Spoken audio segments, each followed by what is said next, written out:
are some definitions.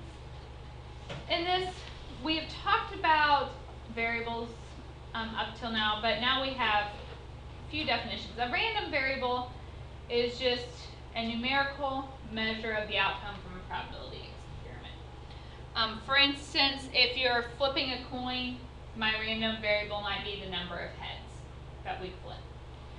There are two cases you can have a discrete or a continuous random variable.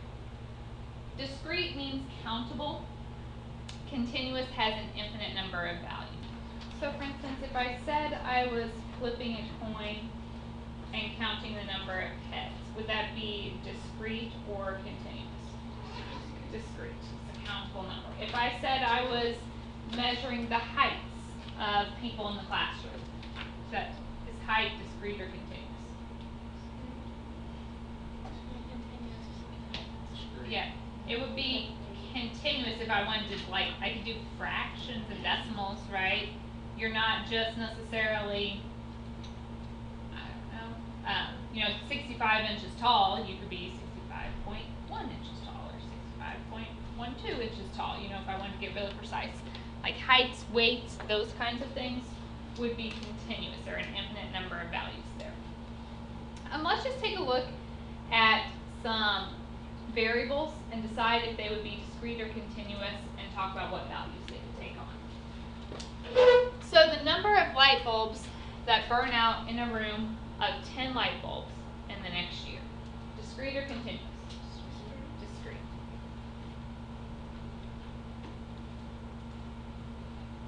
Okay. The values that could be.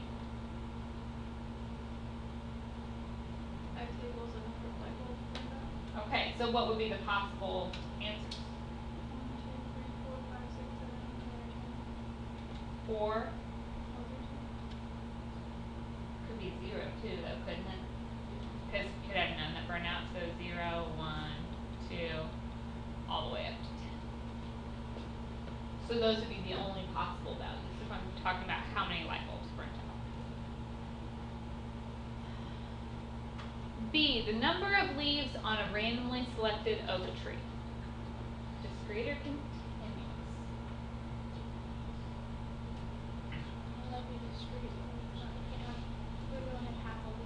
Okay, we wouldn't really. True. But I don't want to count. Let's assume, let's say I said number of whole leaves. Does that help? So we're not including decimal values of leaves. Now, I wouldn't want to, but could you go out and count every leaf on that tree? No. Yeah, we could. Mentally, no. So that would be discrete. It is countable. Just because we don't want to do it doesn't mean we can't. Values, could you have a tree with no leaves? Yes. Yes. 1, 2. Would it have a maximum? No. No. I'm sure there is what would be considered an absurd number of leaves on a tree, but I don't know what that number is. So. You could make up any number and I'd be like, okay. Yeah. I did my research. Don't you believe me? Okay, the length of time between calls to 911, would that be discrete or continuous? Continuous. Time is continuous because it could be decimal values. So really, my values, I would just have to say greater than 0. Positive numbers. You couldn't have a negative length of time between my phone calls. Unless they were all common. Still would be negative. Right.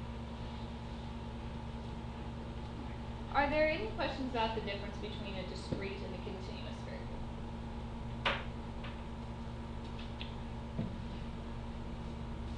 We have talked about probability distributions before. We did it in the previous chapter, so you don't necessarily have to write down this next slide. It is up to you. But just like we said then, when I'm talking about the probability distribution, it has the possible values and their probabilities. Typically what we're looking at is like a table where you have x and you have p of x when you make probability distribution. We already know some requirements about the probabilities. What has to be true about them? Okay, the sum of the probabilities is 1, and every probability is between which two numbers? 0. So those were the rules that we talked about before when we looked at probability, and that is still the case now. To make a probability distribution, everything should fall between 0 and 1.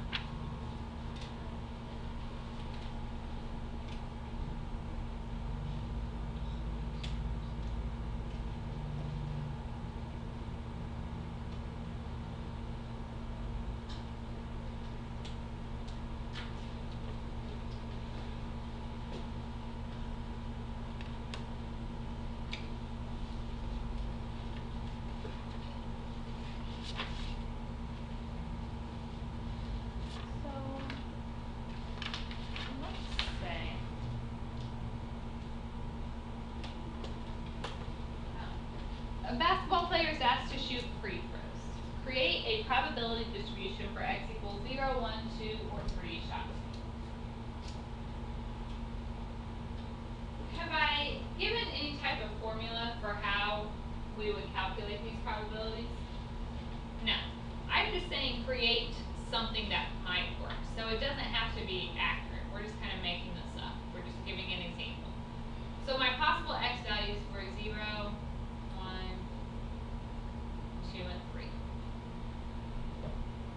And we just have to make sure as we're going through here, every probability is between 0 and 1, and they have to add up to 1. So the probability that they make 0, what do you want to put? Probably not impossible. 0.05. Okay, what's the probability that we made 1 free throw? Give me a number. 0.15. Okay. 2 free throws. What do we want to call that? 0.45. Make them up. So then, do I just get to make up a random number for 3? No, we know they have to add up to 1.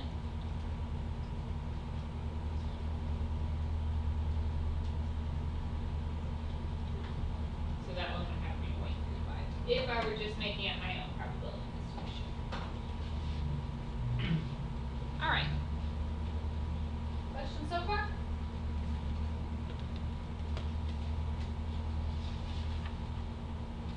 Alright, I'm going to put some up here. I want you to take a minute, look at them, decide if each of these is a probability distribution. So there are 3 options. Yes or no for each. If you tell me no, tell me why. No? Why? 0 and 1. Okay, is this one?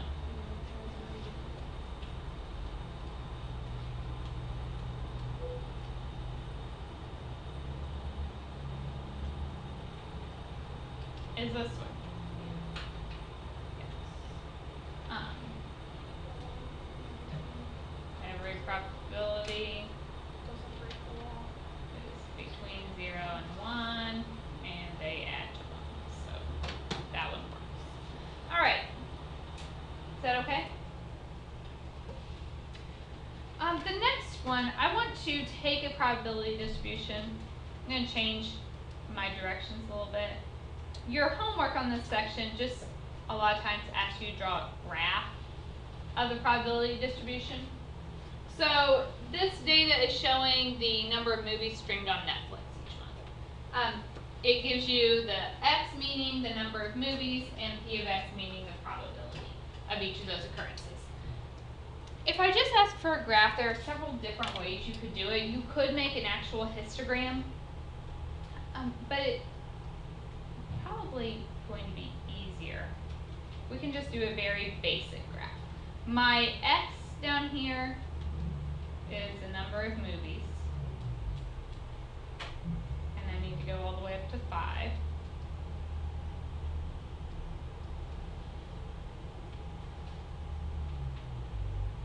And my Y is my probability. So I'll count by 0.1.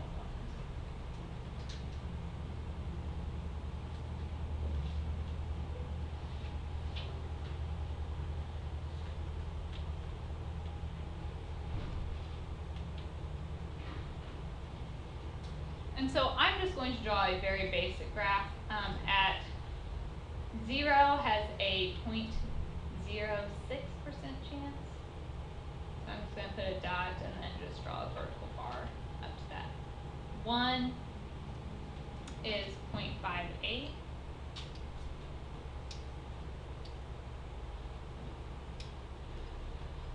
2 is 0.22.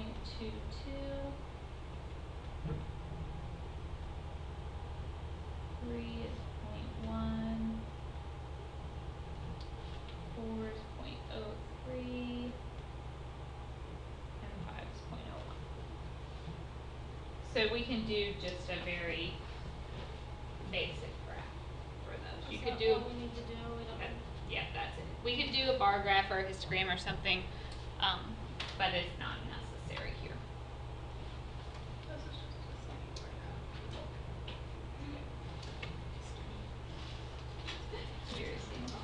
graph. Okay, so let's get into some actual calculations. This is all kind of stuff that we've seen before. Now let's talk about finding the mean of a probability distribution.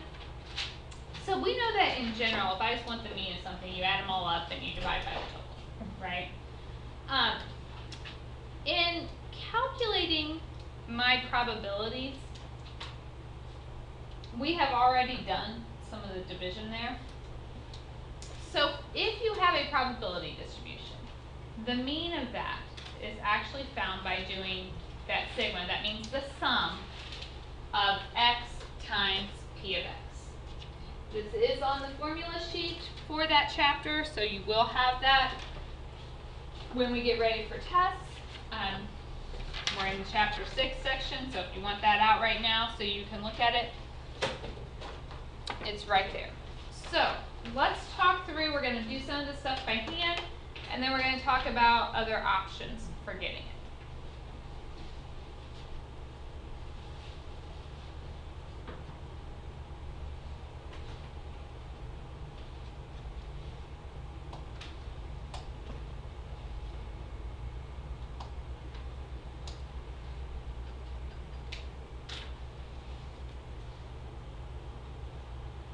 Alright, so compute the mean of the probability distribution, which represents the number of DVDs a person rents from a video store.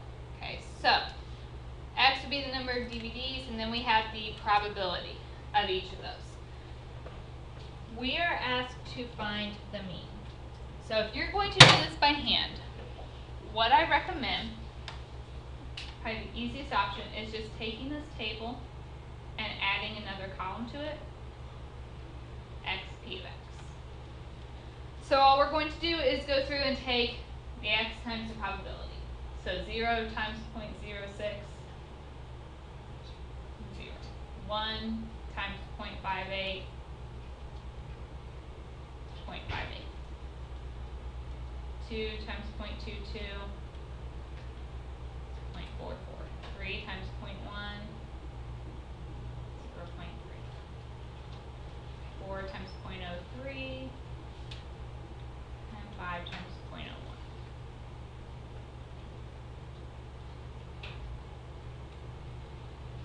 So does everybody know how I got my x p of x? Just multiplying. Then the mean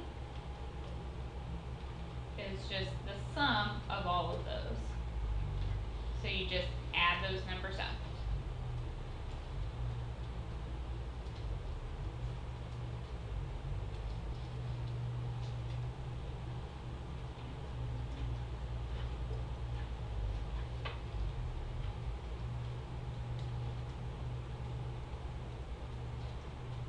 If, like I had 4 people walk into the store and I measured how many DVDs they took, would their average come out to be 1.49? Probably not. What if I had 400 people and I took their average? Would it be 1.49? It'll be closer, won't it? So in general, this idea, sometimes this is called the expected value. If you just take a sample, it probably will not have this for the mean. But the larger your sample is, the closer it should get to this value. So let's say, for instance, that is really tiny. So let's say here are 100 people, and I counted how many DVDs each of them got, and I asked you to find the average of this. How would I find the average of this? Just Add them up and divide by 100. Okay, let's just make our life easy. Let's add these columns up. So, 3, 4. so that adds up to 13.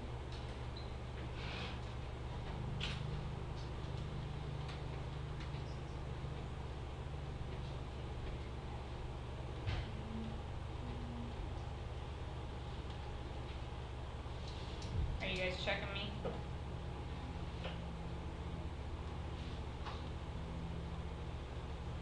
Because I want to find the average of all this, but I don't really feel like putting 100 numbers in my calculator.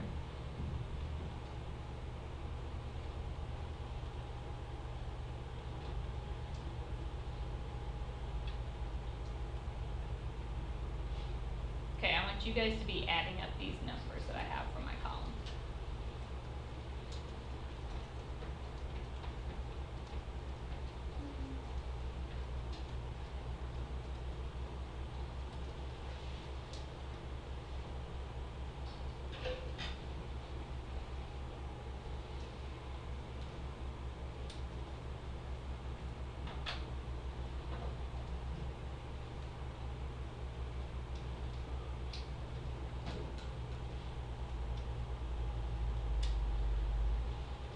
Okay, add all those up for me.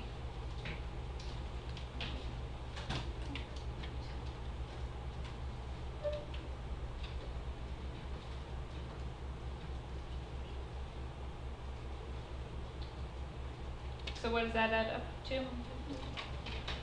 Okay, so if I want to find the mean of this, I need to write it down so I don't mess that up. Re-adding. If I want to find the mean, I would add all those up. You get 150, and I need to divide it by 100, and we get a mean of 1.5. Now, is that what we predicted our mean to be? Was that our expected value? I mean, you're close. No, yeah, it's really close. So in general, the number of trials increases, the mean is going to get closer to the true mean. So if I did 1,000, it would be even closer to the 1.49.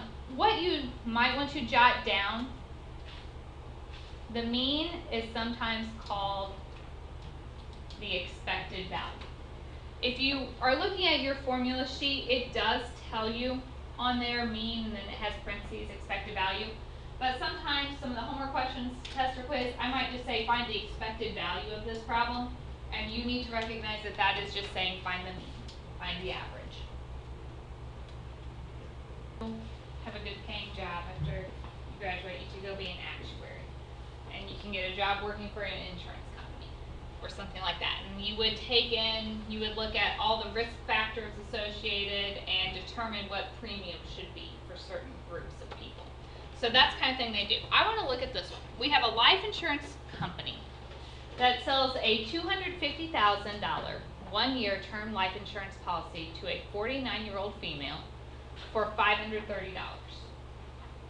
The probability the female will survive the year is 0.99791. Compute the expected value of this policy to the insurance company. So, expected value, what does that mean? The mean. We find mean by doing the x times p of x, right? So let's set this up as a probability distribution.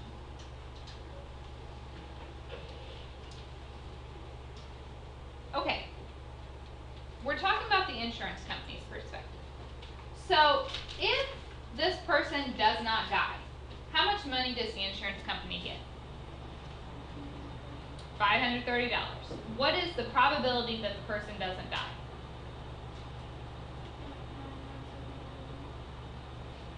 Okay. If the person does die, they get that $530, but what else do they have to do? Yeah. They have to pay out $250,000. So if I want the x, the value, what should I do? Try to find the. And it would be a negative amount. right? They would be losing money in this instance. So you need to do 530 minus $250,000.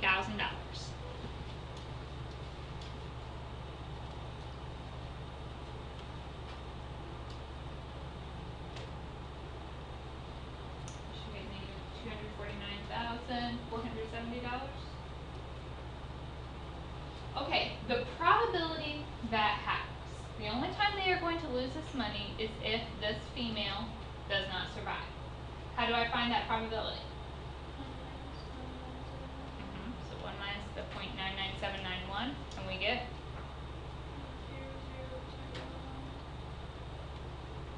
0.0021. So if I want to find my mean, we're going to add our x, p of x to this.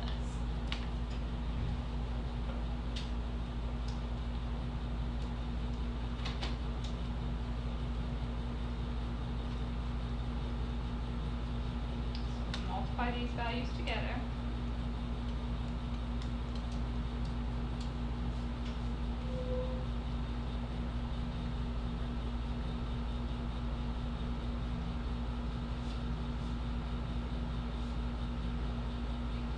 And then what do I need to do with those? Add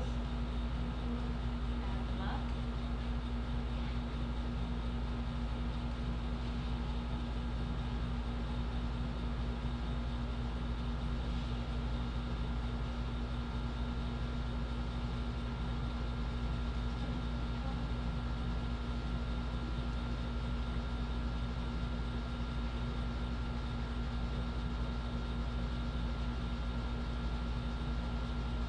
So the expected value, or the mean, is basically $7.50. What does that mean? What is that number telling us?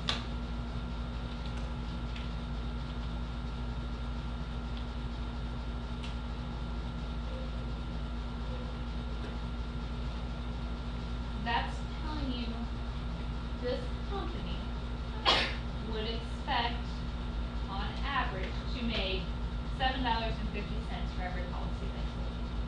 Now, would that work if they only sold 20 policies?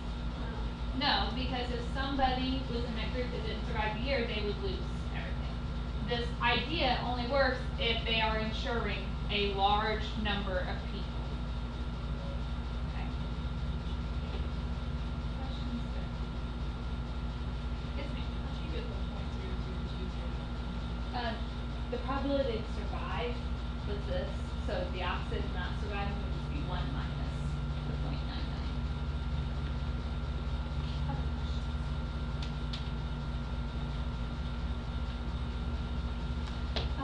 So all we have left to talk about is standard deviation here. So we've done mean for the probability distribution, now we need standard deviation. There are two different formulas. We are going to use this one, so you really only need to write down the second one. Both are on your formula sheet. Should I use the second one? Yeah, that's the easiest one. I prefer. X, P of X, those are from your table. And then our mu is our mean that we already know how to calculate. So go ahead and jot that formula down. It is on the formula sheet. And then we're going to go back and calculate standard deviation for one of our problems. So is it coming out just a screen on everything? Yes. Are we gonna get into it for computer? Let's go back to the example 6 and find the variance and standard deviation of that. So example, let's not do example 6. I lied. Let's do example 5. Okay, where we originally started. So I want to find standard deviation and variance here. Our standard deviation, we just wrote out this formula, and it is the square root of the sum of x squared p of x minus the mean squared. So what I'm going to do is on this table, I'm going to add another column. I'm going to add x squared p of x to this.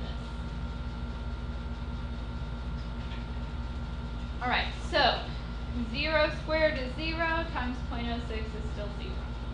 1 squared is 1 times 0.58 is 0.58. 2 squared is 4 times 0.22 Wait, so what is it? x squared times p of x. So here, 3 squared is 9 times 0.1 is 0.9. 4 squared is 16 times 0.03 is 3.48. 5 squared is 25 times 0.01 is 0.25. So standard deviation. We have to add those up.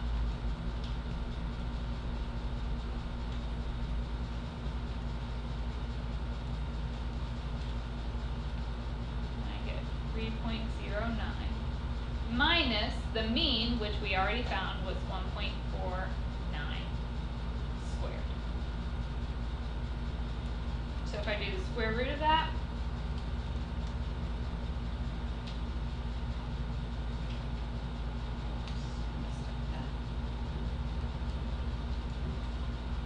I get 0.9327.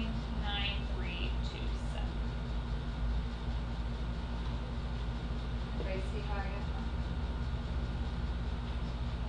This is mean.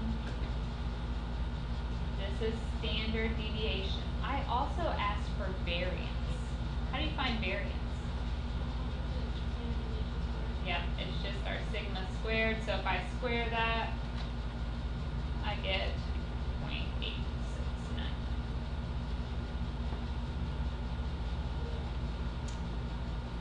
All right, are we okay with those? I would like to show you how to do that on your calculator also. On test or quiz, kind of like we've done with a lot of these, I will probably give you one problem and say do it by hand. So you go to your table and you add the x p of x and the x squared p of x. Beyond that, I would probably let you use your calculator to calculate them. So what you need to do is enter the x and the p of x in your L1 and L2 on your calculator.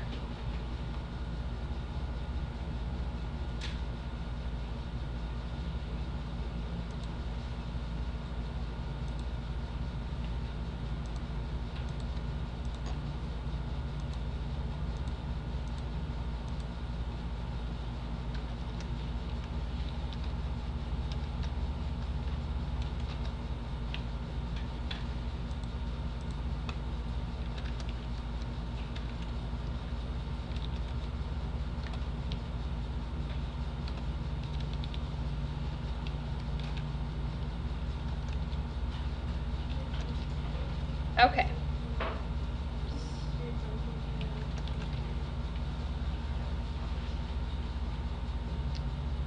Does everybody have those values? Now here is the tricky part. We're going to go into calculate, so stat, calculate, just like we've always done. Now here's the thing. We don't want to do two variable statistics because what that does, remember we've done before, it gives you the mean and standard deviation for each of these separately.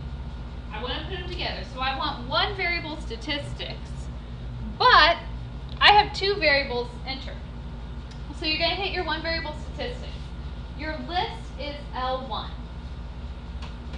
We are going to go down frequency list. That's like saying how much does each come up. That's your probability. We want that to be L2. So if you hit second, number 2, that sets our frequency list as our L2. Then you can hit enter.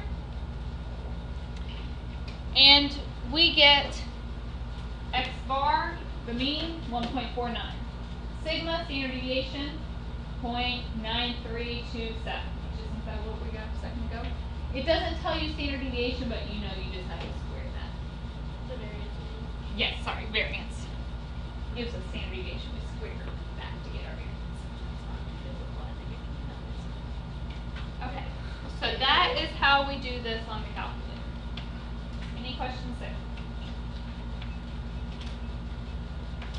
that is the end of the section. So, a few things we need to talk about.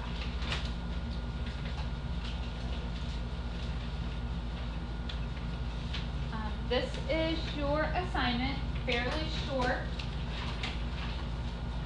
Tomorrow, I am not going to be here. I have a meeting to go to. So, this won't be collected tomorrow. It will actually be collected on Wednesday. However, it will not take you a full class period to do this. So, instead of making a video or telling you to read the book or try to teach yourself the next section, I am going to go ahead and give you the study guide for the next test tomorrow. Okay, so tomorrow you need to work on these book problems first. When you finish, you may start the study guide. The book problems are due on Wednesday. The study guide is not.